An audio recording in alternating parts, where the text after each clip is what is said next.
Welcome back to today's episode on the Conference on Future of Europe. Today's topic is the European Union competence on the field of higher education. I have a colleague here, Marie Antoniak, to elaborate on this topic. Could I ask you, Marie, how the European Union see the higher education? Thank you, Mr. Before the Treaty of Maastricht in 1992, the education wasn't really present in the treaty. So before that, the EU competence in the Treaty of Maastricht was officially recognized and at the same time framed by the principle of subsidiarity. The European Union thus promotes cooperation between member states in the field of the European education. It complements actually the actions through programs and encourages the emergence of innovative practice through its recommendation and communication while fully respecting the competences of the member states in this field of education. The best known EU educational program now is the Erasmus program adopted in 1987. Okay, and what is exactly the role of the EU in higher education? Well, actually, the role of the EU in the higher education, as I said, is like in accordance with the principle of subsidiarity, meaning that EU policies on our higher education are decided and implemented primarily by member states. In particular, member states bear full responsibility for the content of education and the organization of education system, while supporting and coordinating tasks fall to the Union. However, this competence must be exercised in accordance with the principle laid down by the European Union law. In particular, equal treatment on the basis, for instance, of the nationality, and the Union competence in the field of the higher education can be extended by legal measure adopted on the basis of provisions relating to the other policies, for instance, the internal market.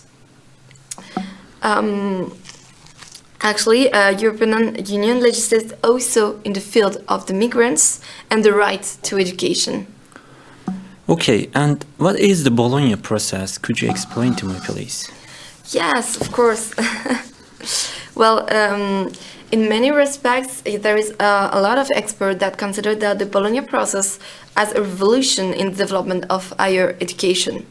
At the European level, the process was launched in 1998 by 4 European education ministers who shared the conviction that the segmentation of higher education in the Union was both outdated and counterproductive. Since then, the Bologna Process has come a long way, and today there are no less than 47 participating countries.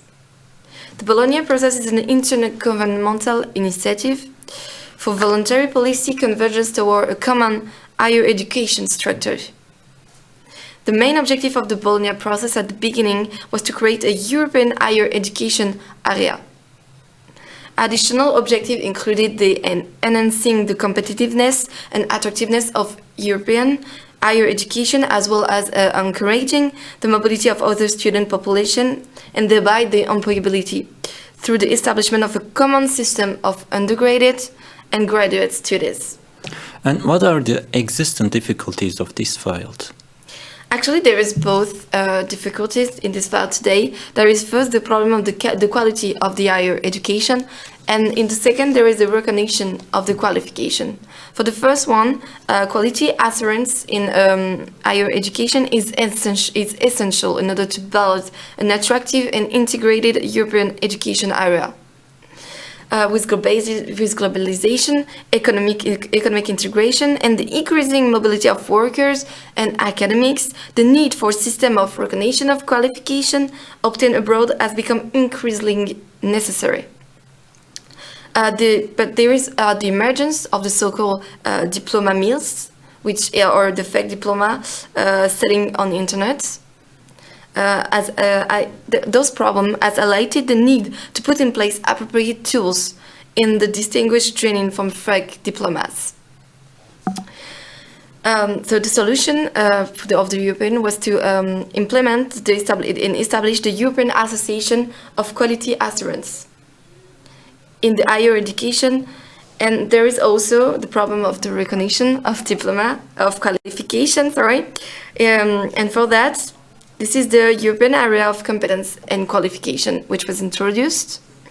It was developed, and in 1984, there is the creation of the European Commission of National Academic Recognition Information Center.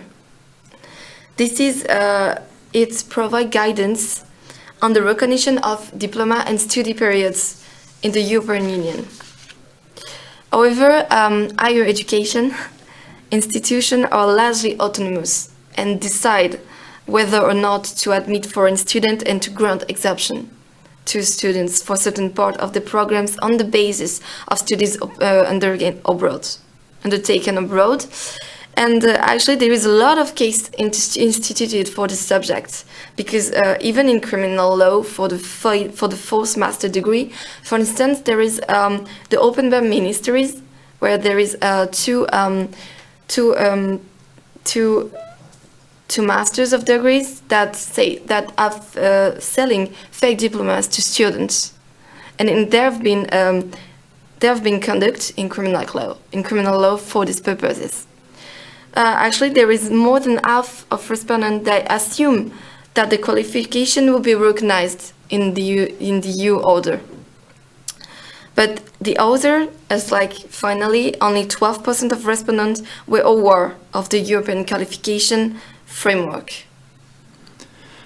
Indeed, the recognition of the diploma in the EU is a never-ending battle, and this is what the EU is all about in education.